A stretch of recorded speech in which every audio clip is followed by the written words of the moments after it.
Kurumzari yengbiriba punamukpu channel asiki maiketagi taram nuksari ahanmaktada yengbiri punamukpu ngasi video sida haibetare program asida taksagadriba si taikirsinate adubu amangda panjaniba amakatang hairagati video si unboxing makti natre adubu unboxing mak natragasu aikoina madu lairu matamda kanabasi kanai or kanade habadu aikoina khutta lairabanina madu kanab or kanadabadu habet miyamda share tawjaninga habatare adagi khoigi hogolniba angang singda madu yamna interesting oigadaba habatare light lai sugo sumai lena habatare adubu hayo podasi panjadinge mangda aikoigi mama pa oibasingna angang inkhaliba angang singasi makhoigi makhayam pole angang singasi kumaina semba or angang singasi kumaina achumba afaba adagi afawna kaina fatawna kaina takpa hajima pai mathongni adubu matang asta yamna koi thongna chasadabida aikoina hojim matamda sangna dabai haibatare angang ama lagna matamda lagna bane yaktaba haidi phone pahalaga phone da video gumba program yengallaga haibatare angang them boina chatna boina tauba khoi thengnai masi gumba posi koina urokanda maruoina angang sing asida ikoina komai tawraga khoi si haiba phone dagi kitang moiji laitholaga atopa pot amada khoi si nungai hanba adik amamda like lesu sumelina pot hongadagi khanda video si semjabani maruoina lamata asta haijaning basi karino hakanda ikoina Flipkart tagi habatare Flipkart or Snapdeal Amazon adagi atopa Glove Factory makan mayam laigre koigi India gi habatare adubu matang asta haijaning badi karino hakanda akona Flipkart tagi pot leiba matamda akoigi possession khar kasum ler matamda koigi coins habatare super coins haidna koida sum moina contribute tobi koina pot leiba kodingi sumaina contribute tawuduna collection tawrakanda last contribute taw possession yama kanda maduna post leiba ya baitare paisa pida asa ya koina pot leiba dugi mamal si super coin sida kakpada yawra super coin se koida balance la kaduni karkrasam hayotare pot leiba ki matungina amai tawna phanga pot aduna hariba pot asi leijabani angangi like tamna haybatare momda adubu kari momda kumai tawga tawbada haybadu thengnabiba khangba yaurgasu kasu kaide adubu thengnatriba khangriba sinadi video sida kanagani khali maramaduna video si marwin semjabani matang sta haijaning basi koina laibasi kainoni asengbe hai taragadi lupa list price amoina thambasi lupa singamaga chamriga mawdramapan haibatare lisingama chamri mawdramapan haibate ama chawnga haibatare list price ta adu moina selling price tam khani yolasi 350 de yonba aduga aikoina super coins tagi leiba haitare na 349 leiba aduga makoina steda total amount ji 349 super coin ni yellow thoi super coins ni aduga total amount ji sunagi lopa ma delivery tawla tam de lopa ma se pi haitare koina lopa ma se pi 350 de leiba smai tawdan leiba ni adu haiba policy kai no hakanda tip hai masi loi fawing view masi yam interesting oiba pot yauri haiba video sida yam interesting oiba angang sing adu phone ga khra thap tok na pa ya ba haiba tare kitang lap thong na pa pot yauri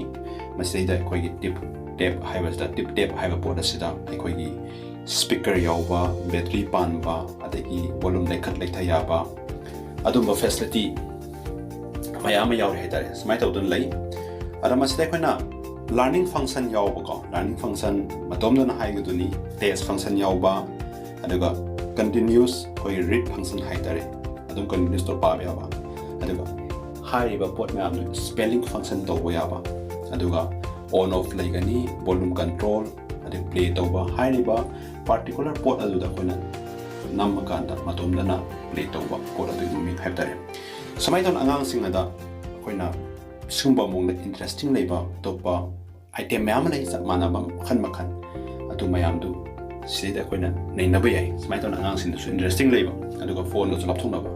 smai ton na koina pencil battery hai khangnai koina masa si battery mari happy adu darka oi bedi om khaktane video ꯗꯦꯃꯣꯗ ꯎꯠꯆꯔꯛꯀꯦ ꯌꯦꯡꯕꯤꯒꯅꯤ ꯑꯗꯨꯒ ꯑꯃꯅ ꯃꯁꯤꯗꯩꯗ ꯑꯩꯈꯣꯏꯅ ꯑꯉꯥꯡꯁꯤꯡꯗ ꯅꯨꯡꯉꯥꯏꯕ ꯑꯣꯏꯍꯟꯒꯗꯕ 3D ꯇꯦꯛꯁꯆꯔꯅꯤ ꯃꯁꯤ ꯌꯥꯎꯔꯤꯁꯦ ꯑꯗꯨꯒ ꯏꯪꯂꯤꯁꯅꯤ clear printing ꯑꯣꯏ ꯑꯗꯨꯒ clear ꯁꯥꯎꯟꯅꯤ ꯑꯗꯨꯒ ꯕ꯭ꯔꯥꯏꯠ ꯀꯂꯔ ꯍꯥꯏꯕꯗꯤ ꯄꯣꯠꯇꯨ ꯐꯖꯕ ꯃꯌꯥꯝꯗꯒꯤ ꯗꯤꯁꯇꯤꯡ ꯑꯣꯏꯕ ꯄꯣꯠ ꯑꯣꯏꯕ ꯍꯥꯏꯇꯥꯔꯦ ꯑꯗꯨꯒ ꯀ꯭ꯔꯤꯌꯦꯇꯤꯚ ꯂꯔꯅꯤꯡ ꯍꯥꯏꯇꯥꯔꯦ ꯑꯉꯥꯡꯁꯤꯡꯅ ꯇꯝꯕꯗ ꯍꯦꯟꯅ ꯃꯈꯣꯏꯗ ꯒꯦꯟ ꯇꯧꯒꯗꯕ ꯄꯣꯠꯇꯨ ꯑꯦꯗꯚꯥꯟꯇꯦꯖꯁꯤꯡꯗꯨꯅꯤ ꯁꯤꯗ ꯌꯥꯎꯔꯤꯕꯁꯦ ꯑꯗꯨꯒ ꯇꯤꯞ ꯇꯦꯞ ꯃꯥꯒꯤ ꯁꯥꯡꯕ ꯄꯥꯛꯄꯒꯤ ꯍꯥꯞꯄꯦ ꯁꯨꯃꯥꯏꯅ ꯂꯩ ꯑꯗꯨꯒ ꯃꯁꯤꯗꯩꯗ ꯑꯩꯈꯣꯏꯅ ꯄꯤꯔꯤꯕ ꯄꯣꯠꯁꯦ ꯑꯅꯝꯕꯅ 3D ꯃꯑꯣꯡꯗ ꯁꯦꯝꯕ ꯄꯣꯠꯅꯤ ꯑꯗꯨꯅ ꯍꯣꯔꯦꯟ ꯄꯤꯛꯆꯔꯗ ꯑꯩ ꯎꯠꯆꯔꯛꯀꯦ ꯐꯖꯅ ꯁꯨꯃꯥꯏꯅ ꯂꯩ ꯑꯗꯨꯅ ꯃꯁꯤꯗꯩꯗ ꯑꯩꯈꯣꯏꯅ ꯍꯥꯏꯖꯅꯤꯡꯕꯁꯤ ꯃꯇꯥꯡ ꯑꯁꯤꯗ ꯍꯥꯏꯖꯅꯤꯡꯕꯁꯤ ꯑꯩꯈꯣꯏꯅ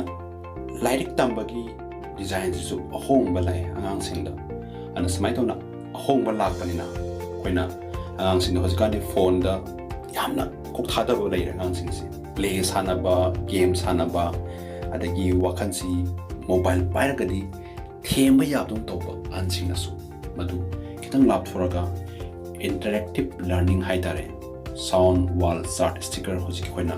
ꯍꯥꯏꯔꯤꯕ ꯄꯣꯠ ꯑꯁꯤ ꯍꯧꯖꯤꯛꯀꯤ ꯄꯣꯠꯁꯤ ꯂꯩꯕꯤꯔꯒ ꯌꯥꯝꯅ ꯍꯣꯡꯅ ꯑꯉꯥꯡꯁꯤꯡ ꯑꯗꯨ ꯂꯥꯏꯔꯤꯛ ꯂꯥꯏꯁꯨꯁꯨ ꯇꯝꯕꯗ ꯃꯈꯣꯏꯗꯁꯨ ꯅꯨꯡꯉꯥꯏꯖꯕ ꯑꯗꯨꯒ ꯃꯈꯣꯏꯗꯁꯨ ꯏꯟꯇꯔꯦꯁꯇꯤꯡ ꯑꯣꯏꯍꯟꯕ ꯍꯥꯏꯕ ꯇꯥꯔꯦ ꯁꯨꯃꯥꯏꯅ ꯇꯧꯗꯅ ꯄꯣꯠ ꯑꯁꯤ ꯂꯩ ꯑꯗꯨꯅ ꯍꯥꯏꯖꯅꯤꯡꯕꯗꯤ ꯑꯇꯣꯞ ꯑꯇꯣꯞꯄ ꯃꯈꯜ ꯚꯦꯔꯥꯏꯇꯤ ꯃꯈꯜ ꯌꯥꯝ ꯐꯪꯏ ꯍꯥꯏꯔꯤꯕꯁꯤꯗ ꯑꯗꯨꯕꯨ ꯍꯥꯏꯔꯤꯕ ꯄꯣꯠ ꯑꯁꯤ ꯑꯗꯣꯝꯅ ꯂꯩꯕꯤꯔꯒ ꯑꯉꯥꯡꯁꯤꯡ ꯁꯤꯖꯤꯟꯅꯕ ꯌꯥꯏ ꯑꯉꯥꯡꯁꯤꯡ ꯑꯁꯤꯗ ꯑꯩꯈꯣꯏꯅ ꯐꯣꯟ ꯄꯥꯏꯍꯟꯕꯒꯤ ꯃꯍꯨꯠꯇ ꯁꯤꯒꯨꯝꯕꯔꯣꯝꯗ ꯃꯣꯏꯁꯦ ꯏꯟꯇꯔꯦꯁꯇꯤꯡ ꯂꯩꯅ ꯂꯥꯏꯔꯤꯛ ꯇꯥꯛꯄ ꯂꯥꯏꯔꯤꯛ ꯍꯩꯍꯟꯕꯒꯤ ꯄꯣꯠꯁꯤ ꯌꯥꯅꯤ ꯑꯗꯨꯅ ꯃꯌꯥꯝꯗ ꯍꯥꯏꯖꯅꯤꯡꯉꯤꯁꯤ ꯁꯤꯒꯨꯝꯕ ꯄꯣꯠꯁꯤ ꯂꯩꯕꯤꯔꯒ ꯃꯃꯥ ꯃꯄꯥꯁꯤꯡꯅ ꯍꯥꯏꯕ ꯇꯥꯔꯦ ꯑꯍꯜ ꯂꯃꯟꯁꯤꯡꯅ ꯍꯥꯏꯔꯤꯕ ꯄꯣꯠ ꯑꯁꯤ ꯑꯩꯈꯣꯏꯒꯤ ꯑꯇꯣꯞꯄ ꯋꯦꯕꯁꯥꯏꯠ ꯃꯌꯥꯝ ꯂꯩ ꯁꯣꯁꯤꯌꯦꯜ ꯁꯥꯏꯠ ꯍꯥꯏꯕ ꯇꯥꯔꯦ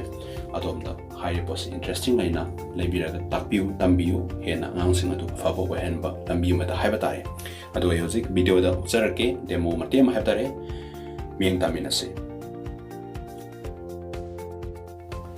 ꯁꯨꯃꯥꯏꯅ ꯂꯥꯛꯀꯅꯤ ꯑꯩꯈꯣꯏꯒꯤ ꯕꯦꯇ꯭ꯔꯤ ꯍꯥꯞꯐꯝꯁꯤ ꯁꯨꯃꯥꯏꯅ ꯂꯩ ꯕꯦꯇ꯭ꯔꯤ 3 ꯂꯥꯛꯄꯅꯦ ꯑꯁꯦꯡꯕꯩꯗꯤ ꯑꯗꯨꯕꯨ